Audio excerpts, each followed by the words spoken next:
Sara Pérez de Madero, la primera dama del país en los 15 meses que median de octubre de 1911 a febrero de 1913, doña Sara Pérez de Madero, nació en 1870 en Arroyo Zarco, Estado de México, hija de don Macario Romero y de su esposa, la señora Felipa Romero de Pérez. La holgada posición de sus padres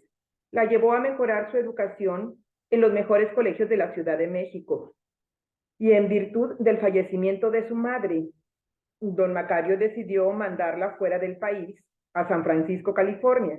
en donde para 1893 era interna del Colegio Católico de las Hermanas de Notre Dame, plantel en donde conoció y se hizo amiga de Mercedes y de Magdalena Madero, que en compañía de sus hermanos mayores habían llegado al puerto californiano desde principios de ese año en viaje de estudios. Dice el licenciado José Vasconcelos: Sarita Pérez había hecho amistad con los Madero en el Colegio de San José.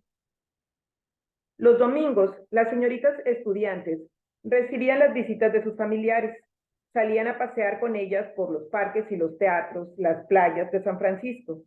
En una de estas ocasiones, el futuro presidente de México conoció a la que había de ser su ilustre compañera en los dolores y los azares del gobierno. Sarita simpatizó de inmediato con el joven pensativo que era don Francisco. Pasaron casi 3 años y para 1895 habían vuelto los Madero a Parras de la Fuente, Coahuila, y ella al lado de su padre a México Distrito Federal. Un año después estaba Francisco y Madero impulsando su finca algodonera Memphis, en la jurisdicción de San Pedro de las Colonias, y en cuanto se instaló, se trasladó a la metrópoli a unir sus destinos con Sarita.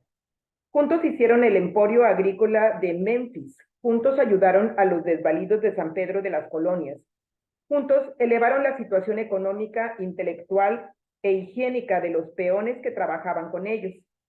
Madero decidió escribir su libro La sucesión presidencial y ella le dio su contingente moral y material para que la publicación apareciera con la hondura y comentarios que provocó.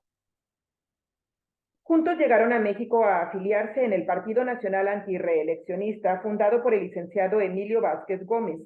y juntos emprendieron las giras de propaganda que se iniciaron el 18 de junio de 1909 por Orizaba,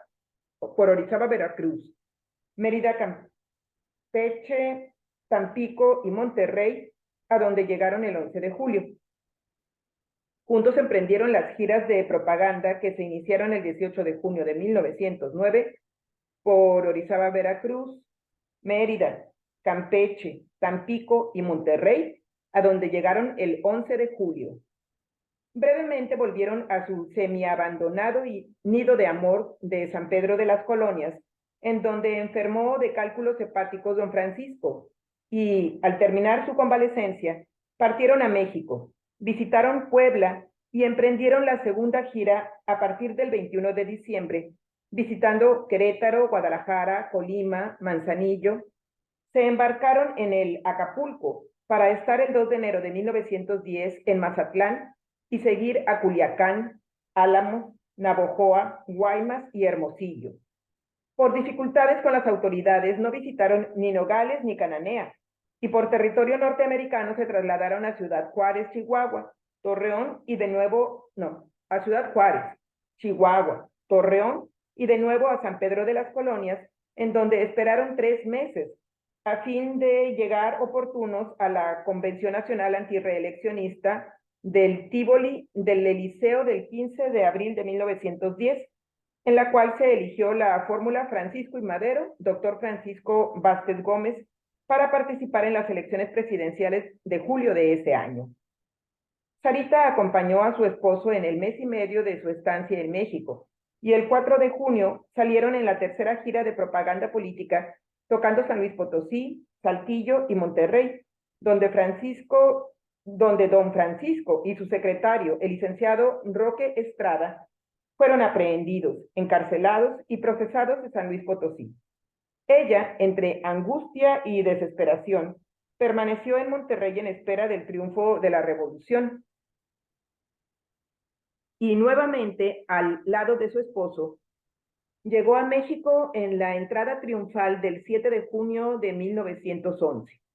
Después se acompañó de Angelita Madero durante el recorrido del caudillo por Morelos, Guerrero y Puebla. Tomó junto a su esposo un descanso en Tehuacán y una vez concluida la convención del Partido Constitucional Progresista del 28 de agosto, hizo con su marido viajes a Mérida, a Guadalajara y a San Pedro de las Colonias en espera del 6 de noviembre, en que tras de la protesta de ley fue don Francisco el primer magistrado de la nación.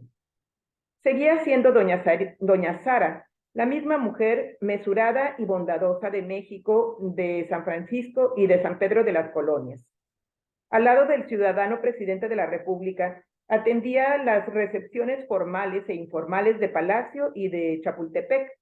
Se le veía entre diplomáticos o rodeada de la familia Madero, que la distinguía por sus virtudes y por su adhesión sin límites al compañero de su vida. Cuando en octubre de 1912 cayó prisionero en el puerto de Veracruz el general Félix Díaz,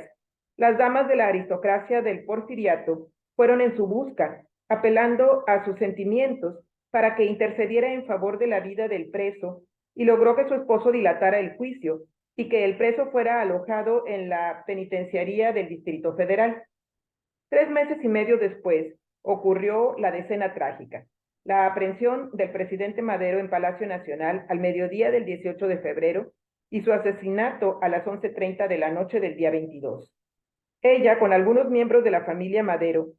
se protegieron bajo la noble bandera japonesa y en su desesperación e impotencia, el 23 de febrero dijo al excelentísimo embajador de Cuba, don Manuel Márquez Sterling: yo quiero ver a mi marido, que me entreguen su cadáver, quiero llevarlo a su tierra de San Pedro, donde nadie lo traicionaba, darle sepultura con mis propias manos y vivir sola junto a su tumba. Consiguió un día después que le permitieran ver el cuerpo inanimado de don Francisco, pero no la dejaron lo llevara a Coahuila. Ella, en unión de sus suegros, el exsecretario de Hacienda, don Ernesto Madero, y otros deudos del presidente asesinado, salió del país clamando justicia, solo justicia. Vivió en La Habana y en Nueva York sin mitigar jamás su angustia y sin que su honda herida cicatrizara. Pasaron casi 40 años y de nuevo en México, Distrito Federal, en la casa número 88 de las calles de Zacatecas de la Colonia Rosa, a las 19:30 del jueves 31 de julio de 1952, exhaló el último suspiro la apasionada esposa del apóstol de la democracia, doña Sara Pérez de Madero. Había cumplido 82 años de vida y, según el doctor Luis Landa Verdugo, su debilitamiento y muerte las produjeron males urémico-intestinales. Los despojos de tan leal y ejemplar matrona se guardan en el Panteón Francés de la Piedad.